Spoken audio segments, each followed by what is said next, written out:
एक लाभ बता दीजिए जो केंद्र सरकार से आया हो, प्रदेश सरकार से आया है। समाज के हर तबके को जो व्यक्ति दबाया गया, सताया गया, कुचला गया व्यक्ति है। समाज का जो अनपढ़ व्यक्ति है समाज में, या राजनीतिक व्यक्ति है या अनपढ़ है, गंवार है, वो भी इतनी गंदी बात नहीं कहेगा। नमस्कार, मैं हूं संजय प्रताप सिंह और आप देख रहे हैं लाइव न्यूज एक्स।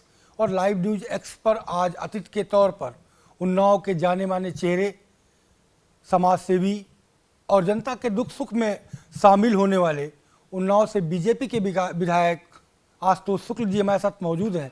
बहुत स्वागत करता हूं मैं कि आपने लाइव न्यूज एक्स के लिए समय दिया और यहां पर मौजूद हैं। सबसे पहले उत्तर प्रदेश के सम्मानित चैनल लाइव एक्स को मैं धन्यवाद ज्ञापित करता हूं कि आप लखनऊ से चल के उन्नाव में हमारा इंटरव्यू करने आए। बहुत शुक्रिया, बहुत स्वागत आपने किया, उसके लिए बहुत धन्यवाद। मैं शुरू करता हूं आपकी विधानसभा से ही। आप तिबारा चुनाव लड़े, जीते, 2 बार आपको हार का भी सामना करना पड़ा। इस बार मोदी के नाम पर या अपने काम पर? हमारी पार्टी में हर व्यक्ति कार्यकर्ता है। हम अपनी जीत का श्रेय पूरा भारत देश के यशस्वी प्रधानमंत्री आदरणीय मोदी जी को देता हूँ और भारतीय जनता पार्टी को देता हूँ, भारतीय जनता पार्टी के हर कार्यकर्ता को देता हूँ। आज की सरकार के आपके 3 वर्ष लगभग पूरे हो चुके हैं। इन 3 वर्षों में सरकार की तमाम उपलब्धियां रहीं। आपकी क्या क्या उपलब्धियां रहीं जो विधानसभा में गिनाई जा सकती? हमारी मुख्य उपलब्धियां जो हैं, कभी किसी जनप्रतिनिधि ने हमने जो दिया है वो अपनी बात मैं कहूँगा। 3 साल का पूरा ब्यौरा 4 पेज हिंदी अखबार के प्रमुख एक अखबार दैनिक जागरण में 4 पेज का पूरा हमने ब्यौरा छुपवा दिया है। उसमें कुछ चीज़ें आपको बताई दे रहे हैं। सबसे पहले शहीद आजम पंडित चंद्रशेखर आजाद की जन्मस्थली बदरका में हमने जो 75 साल में कभी नहीं हुआ वो कार्य कराया हमने। आज़ाद जी जिन्होंने भारत देश की आज़ादी के लिए अपने प्राणों को न्यौछावर कर दिया, उनकी जन्मस्थली बदरका में उनके पूरे प्रांगण में सेल्फी पॉइंट, पुस्तकालय और जहाँ पे उनका स्मारक बना है उसका पूरा सुंदरीकरण का कार्य कराया। ये अपनी विधायक निधि से कार्य कराया। उसके अलावा उस समय लोक निर्माण विभाग के मंत्री आदरणीय जितेंद्र प्रसाद जी से कह के 5 करोड़ 42 लाख रुपया ला के वहाँ तक मार्ग का निर्माण कराया। उसके अलावा पर्यटन मंत्री जी से चिट्ठी लिख के 5.5 करोड़ रुपये का ऑडिटोरियम का निर्माण हो रहा। उसके अलावा मुख्य रूप से हमारे वहाँ पूरे बैशवारा की कुल देवी चंडिका मैया का भव्य मंदिर है, वहाँ एक सेल्फी पॉइंट बनवाया और भव्य कॉरिडोर का निर्माण कराया। उसके अलावा हिंदी के बहुत ही बड़े विद्वान जिन्होंने 92 किताबें लिखी, सागर यूनिवर्सिटी के वाइस चांसलर रहे, बहुराज मऊ में जिनका जन्म हुआ, उनके नाम से हमने उनका एक स्मारक बनाने का काम किया। तो आपका रिपोर्ट कार्ड हो गया। रिपोर्ट कार्ड के से आगे राजनीति की ओर बढ़ते हैं। इन दिनों पीडीओ को लेकर के बड़ी चर्चा विपक्ष कर रहा है और आप लोगों के ऊपर आरोप लगता है, आपकी सरकार पर आरोप लगता है कि आप लोग दलितों का वोट तो ले लेते हैं लेकिन दलितों पर अत्याचार आपकी सरकार में काफ़ी बड़ा हो। ये तो हास्यास्पद बात है। हमारी पार्टी के प्रणेता पंडित दीनदयाल उपाध्याय की सोच ही एकात्मानुवाद थी। एकात्मानुवाद का अर्थ समाज के हर तबके को जो व्यक्ति दबाया गया, सताया गया, कुचला गया व्यक्ति है, वो चाहे जिस बिरादरी का व्यक्ति हो, चाहे जिस जाति का व्यक्ति हो, उसको ज़मीनी रेखा से नीचे से उठा के सबको बराबरी के दर्जे पर लाने का काम हमारे पार्टी के प्रणेता पंडित दीनदयाल उपाध्याय की सोच थी, एकात्मानुवाद। उसी के आधार पर हमारी पार्टी चलती है।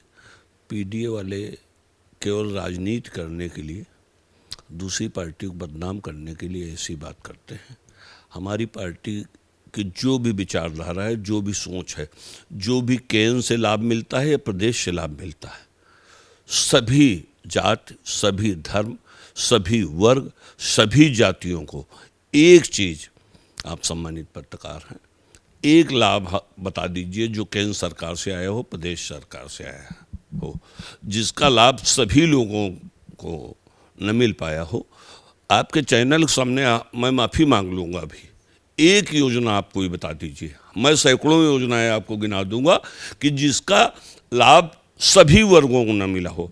हमारे वहाँ एक समाइन गांव है हमारी विधानसभा में, अभी जब आवास वितरण हुए तो समाइन गांव अल्पसंख्यकों गांव है, मुंडन गांव है, तो वहाँ सारी कॉलोनियाँ, सारे आवास केवल मुस्लिमों को मिले। तो ये कैसे लोग कह रहे हैं कि केवल पीडीओ को लाभ नहीं मिल पाता, दलितों को लाभ नहीं मिलता है। हमारी जो भारतीय संविधान के शिल्पी बाबा साहेब की सोच थी, वही पंडित दीनदयाल उपाध्याय की सोच थी। ये लोग केवल राजनीति से प्रेरित होकर ऐसी बात करते हैं, ऐसा नहीं। समाजवादी पार्टी और आपकी सरकार के डिप्टी सीएम ब्रजेश पाठक के बीच में इन दिनों डीएनए की कहानी बड़ा तेजी से चल रही है। कभी वार, कभी प्रतिवार, कभी पोस्टर वार। राजधानी लखनऊ की गलियां पोस्टरों से भरी पड़ी हैं।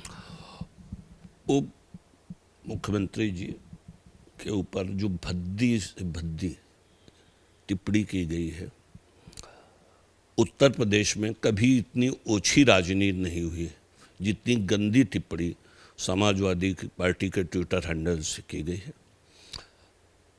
आदरणीय उप मुख्यमंत्री जी 9 से सांसद भी रहे, उसके बाद राज्यसभा सांसद भी रहे। उनके विषय में शायद समाजवादी पार्टी वालों को मालूम नहीं, वो एलएलएम स्वयं है, एलएलबी भी है, एलएलएम है उसके बाद, और कानून की उनको पूरी जानकारी है। वो कानून मंत्री भी रहे, इस समय स्वास्थ्य मंत्री और मुख्यमंत्री हैं। उन्होंने कभी किसी के लिए ऐसे कोई शब्दों का प्रयोग नहीं किया जो शब्द समाजवादी पार्टी के ट्विटर से कहे गए हैं। उनको तो समाज का जो अनपढ़ व्यक्ति है समाज में, या राजनीतिक व्यक्ति है या अनपढ़ है, गंवार है, वो भी इतनी गंदी बात नहीं कहेगा। मैं तो अपने मुंह पे लाना नहीं चाहता हूँ। जो उनके द्वारा बात कही है उससे उनकी इज्जत बढ़ी नहीं, उनकी इज्जत घटी है। डीएनए की बात चल रही थी, डीएनए को लेकर के आरोप डिप्टी सीएम पर यह भी है कि डीएनए के तमाम वीडियो जो हैं विपक्ष ने जारी किए हैं कि शुरुआत तो डिप्टी सीएम साहब ने ही करी है, और स्वास्थ्य मंत्री हैं तो डीएनए का मतलब अच्छे से जानते होंगे। कभी माननीय उप मुख्यमंत्री जी ने नाम लेके नेताजी स्वर्गीय मुलायम सिंह यादव या उत्तर प्रदेश के मुख्यमंत्री आदरणीय अखिलेश यादव जी के व्यक्तिगत डीएनए की बात नहीं कही है। उनके किसी भी इंटरव्यू में देख लीजिए, वो जो भी कहा है समाजवादी पार्टी के लिए कहा है। उन्होंने व्यक्तिगत आदरणीय ब्रजेश पाठक जी के डीएनए की बात की है। कोई भी जो चीज़ उन्होंने कही, अगर दोबारा उसको मैं आपके सामने रिपीट करूंगा तो मैं भी शर्मिंदा हो जाऊंगा। वो दिल्ली और कलकत्ता की जिस गलियों का नाम लिया है, तो उससे जिस अच्छी भाषा में हमारा आपका इंटरव्यू चल रहा, उससे मैं भी शर्मिंदा होंगे, आप दिखाने में भी शर्मिंदा होंगे जो उन्होंने कहा। अच्छा, इस लड़ाई में कांग्रेस ने भी अपना डंक मारना शुरू किया है, तो क्या लगता है कांग्रेस राजनीति कर रही है या फिर लड़ाई को बढ़ा रही है? केवल राजनीति से प्रेरित होकर भारतीय जनता पार्टी एक तरफा 51% हमारे पार्टी के नेता आदरणीय अमित शाह जी की जो सोच है कि हमारी पार्टी हर जगह 51% से ज़्यादा वोट पावे। केवल राजनीति से प्रेरित होके ये लोग जब कुछ नहीं कर पा रहे हैं तो विकट मानसिकता के तहत, मानसिकता खराब है इसलिए अनर्गल आरोप लगा रहे हैं। अगर बात करें आप लोगों की, तो आपकी पार्टी के तमाम विधायक दबी जुबान ये कहते हैं कि जिले में उनके अधिकारी नहीं सुनते, इंस्पेक्टर उनकी बात नहीं मानते। तमाम विधायकों का ये दर्द निकल करके सामने आता है और विपक्ष इन तमाम मुद्दों पर राजनीति भी करते हुए नजर आता है। कभी हमारे जनपद के किसी भी विधायक ने, हमारे जनपद में 6 विधायक हैं और 7 बार के सांसद आदरणीय साक्षी महाराज जी हमारे जिले के सांसद हैं। आदरणीय योगी जी की सरकार चल रही है, किसी अधिकारी ने कभी ऐसा हो ही नहीं सकता। महाना जी ने कल भी पेपर में आया था, परसों विधायकों का क्या प्रोटोकॉल है जारी किया है सारे उच्च अधिकारियों के। आदरणीय संजय प्रसाद जी के उसमें एक बैठक हुई है। कभी अभी तक 3 साल मुझे विधायक बने हो गए, कोई ऐसी बात नहीं है कि विधायकों की, या विधायक तो छोड़िए, हमारी जो पार्टी के जिला अध्यक्ष हैं, हमारी पार्टी के कार्यकर्ता, हम लोगों को अपना निजी काम है नहीं, जनता हित की बात करता हूँ।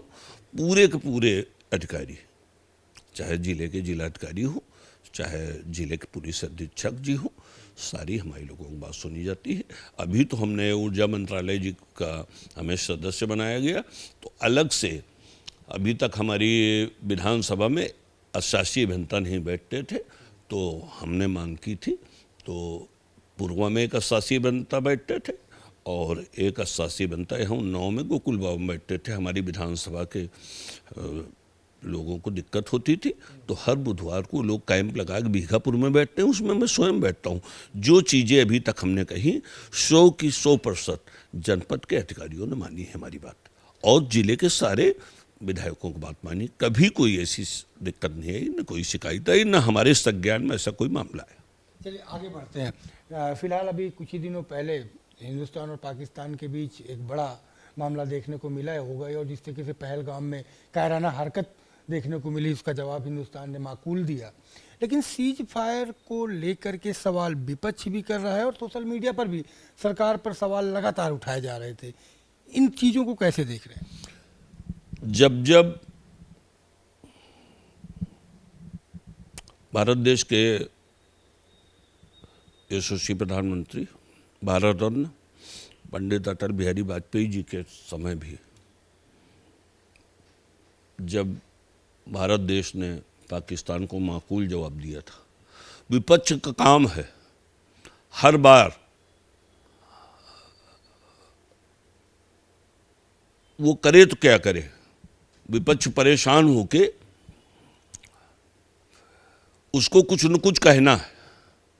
कहने के लिए जब विपक्ष की समझ में नहीं आता है तो अपने जो सवाल करती है उसमें स्वयं फंस जाती है। एक चीज बताइए, ऑपरेशन सिंदूर के में कुल 25 मिनट ऑपरेशन सिंदूर चला है, उसमें हमने वहां की जनता को नहीं मारा, केवल हमने 25 मिनट जवाब दिया है। 25 मिनट में तो पूरा विश्व ने देख लिया भारत की ताकत, भारत की एकता। हमारी सेना ने किस ढंग से 25 मिनट में तो पूरे पाकिस्तान को हिला कर रख दिया। कुल 25 मिनट हमारा ऑपरेशन चला है, 9 ठिकाने उनके नष्ट कर दिए गए पूर्ण रूप से। और अगर यही 25 घंटा कहीं चल गया होता तो वहाँ कयामत आ जाती है। उनके जो अधिकारी हैं उन्होंने भारत देश के अधिकारियों से बात की, तब ये संघर्ष विराम रोका गया। लेकिन विपक्ष के साथ साथ पार्टी के तमाम बड़े नेता भी दबी जुबान ये कहते हैं बिना कैमरे के कि सीज फायर में अमेरिका का हस्तक्षेप नहीं होना चाहिए था, जो फैसला होना चाहिए था वो हिंदुस्तान को लेना चाहिए था, हिंदुस्तान के पीएम को लेना चाहिए था। भारत देश के यशस्वी प्रधानमंत्री स्वयं इतना मजबूत हैं, कोई हमारी पार्टी के नेता दबी जुबान से नहीं कहता। ये केवल विरोधियों की चाल है जो ऐसी बातें फैला रहे हैं। मैं भी पार्टी के एक विधायक हूं, कार्यकर्ता हूं, आपके कैमरे के सामने कह रहा हूं। इतना शक्तिशाली प्रधानमंत्री भारत देश के बैठा है कि उसके ऊपर पूरे 135 करोड़ भारत देशवासियों को नाज है। जो भी एक्शन हुआ हमारी सेना ने किया, हमारे देश के प्रधानमंत्री जी के ऊपर हम लोगों को नाज है। कहीं भी अमेरिका के दबाव में कोई कार्रवाई नहीं हुई। लेकिन वहाँ के राष्ट्रपति तो 6-6 बार 7-7 बार अलग अलग कहना है, कहते रहे। चलिए आगे बढ़ते हैं। 27 के विधानसभा चुनाव भले ही अभी 2 साल बाकी हैं, लेकिन पार्टी ने अब एक सर्वे कराना शुरू किया है कि अपने विधायकों का कितनी सक्रियता उनके क्षेत्र में है, उनके बजट से कितना पैसा खर्च हुआ क्षेत्र की जनता को लेकर के, और कितना जनता के बीच में उनका विधायक लोकप्रिय है। उसी रिपोर्ट कार्ड के आधार पर 27 में टिकट दिया जाएगा। इस मानक जो बनाया जा रहा है पार्टी की तरफ से, उसे किस तरीके से? बहुत अच्छी बात है। जैसे हमें 3 साल विधायक बने होंगे, 4 पेज में हमने सब कुछ छुपवा दिया। उत्तर प्रदेश में आपको, आप चूंकि ऑफिस में इंटरव्यू ले रहे हैं, उचित होगा जब अगली बार कभी समय मिले तो एक दिन पूरा समय आप हमको दीजिए क्षेत्र भ्रमण के लिए।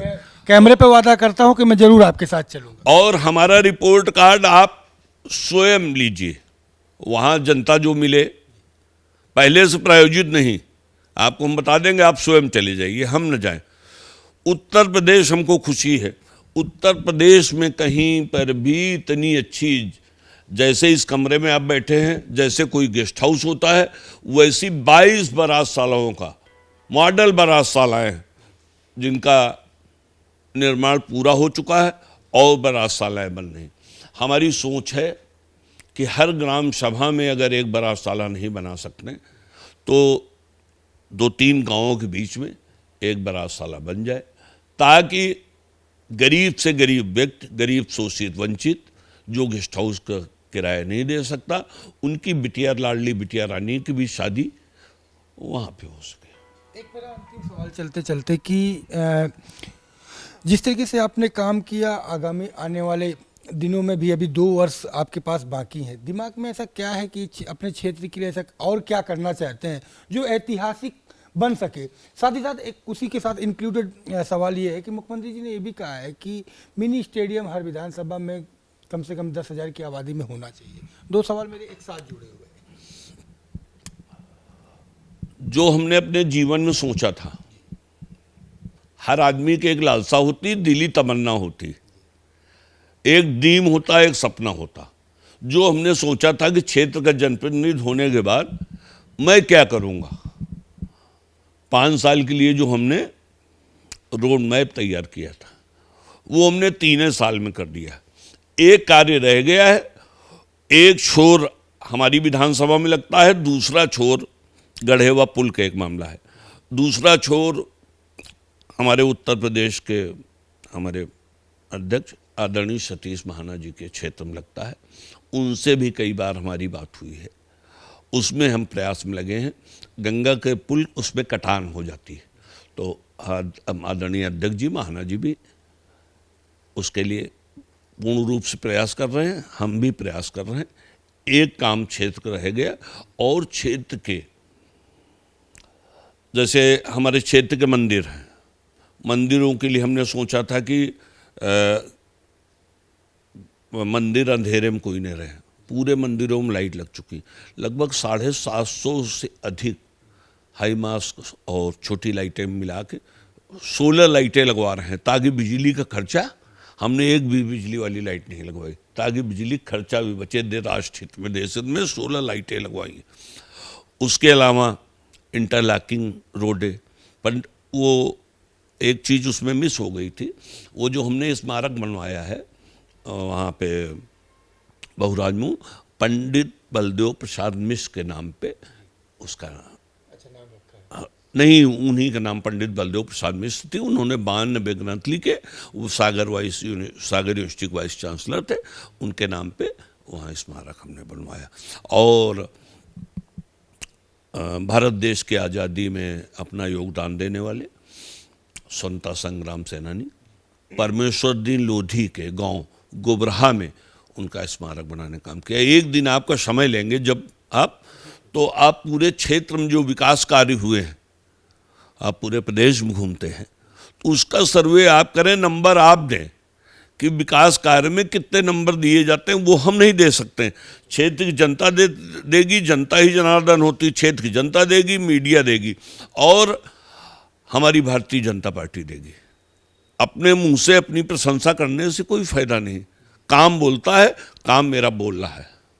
चलते चलते एक सवाल और, 2 दिन से एक विवाद और भी जो राजधानी लखनऊ में देखने को मिल रहा है कि शिक्षा विभाग का एक ट्वीट आया नौकरी को लेकर के और डिलीट हो जाता है। उसके बाद विपक्ष उस ट्वीट को लेकर के पूरी तरीके से आपके ऊपर सवाल लगा रहा है, आपकी सरकार के ऊपर सवाल लगा रहा है कि नौकरी देने से भाग रही है सरकार। नौकरी देने से भाग नहीं रही सरकार। आदरणीय योगी जी ने अभी कुछ ही दिन पहले मीडिया में आया था, उत्तर प्रदेश में अधिक से अधिक रोजगार दिए जाएंगे और इस ढंग से रोजगार दिए जाएंगे कि समाज के सभी तबकों को रोजगार मिले। आदरणीय योगी जी उसके लिए कह चुके। हमको अपने मुख्यमंत्री के ऊपर पूरा भरोसा है। बहुत शुक्रिया हमसे जुड़ने के लिए और अपनी पूरी बेबाकी से हमारे साथ बात करने के लिए। तो आपने सुना आशुतोष शुक्ल जी को, बीजेपी के विधायक, और उन्होंने साफ तौर पे कहा है कि मैं अपने नंबर खुद क्या दूं, आप खुद जाकर के कैमरे के साथ बिना इन्फॉर्मेशन के जाइए और जनता से बात करिए और जनता जो कहती है वो नंबर हमें आप प्रदान कीजिए। तो कहीं ना कहीं ये विश्वास जो उन्होंने कैमरे के साथ सामने दिखाया है, तो झलकता है कि विकास के जो कार्य हैं, जो जनता के साथ उन्होंने वादे किए होंगे, उन्हें पूरा किया होगा। तभी इस चैलेंज के साथ वो दावा भी ठोक रहे हैं और ये भी कह रहे हैं कि आप अकेले जाइए। कैमरा पर्सन आशुतोष शुक्ल के साथ Sanjay Pratap Singh, live news x, Unnao.